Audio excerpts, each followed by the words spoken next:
Les enseignants ont toujours des besoins de formation. Ils ont besoin d'être ouverts à différentes manières de faire les choses en classe de sciences ou de leur fournir des informations sur leurs élèves ou sur leur compréhension qu'ils n'auraient pas pu obtenir autrement.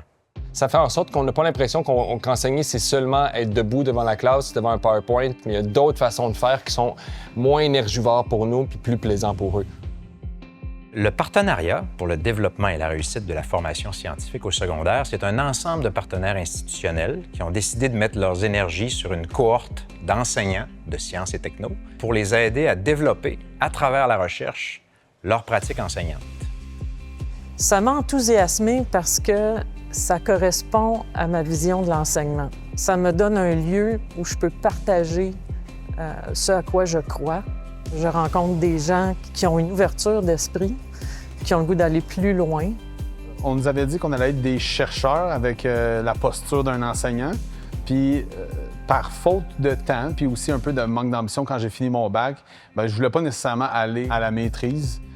Mais là, de le faire un peu de la recherche, j'ai toujours trouvé ça pertinent de se remettre en question puis de trouver des solutions à notre enseignement dans la vie de tous les jours. Fait que je me suis dit, bien, c'est comme le moment idéal pour y aller.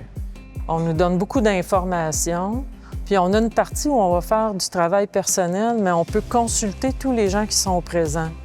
C'est pas comme si on en lit beaucoup des études dans l'enseignement, et pourtant, il y en a des centaines on n'est pas au courant, mais de la façon qu'ils nous l'amènent, on a l'impression tout de suite qu'on devrait l'utiliser en classe, puis on devrait l'expérimenter nous-mêmes. En arrivant au partenariat, ça a confirmé que ma quête était légitime. Ça m'a donné un élan pour poursuivre dans cette direction-là. C'est du temps qu'on nous donne et du temps bien investi sur un projet.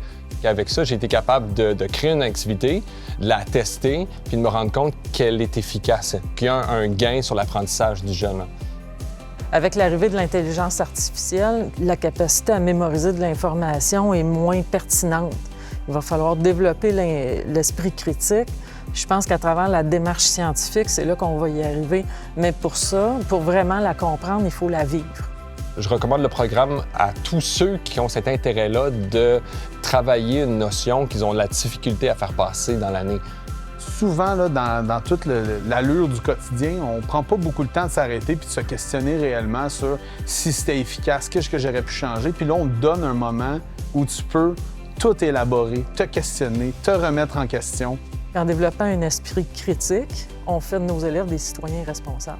Déjà, j'observe des résultats de ce que je mets en place en classe. J'espère aussi qu'ils vont avoir un esprit critique lorsqu'ils vont se retrouver sur les réseaux sociaux avant de croire n'importe quelle affirmation qu'ils vont croiser et qu'ils comprennent ce que c'est que la subjectivité et l'objectivité. Donc, notre rôle d'enseignant va bien au-delà de la matière qu'on enseigne. Je pense que c'est une énorme responsabilité qu'on a.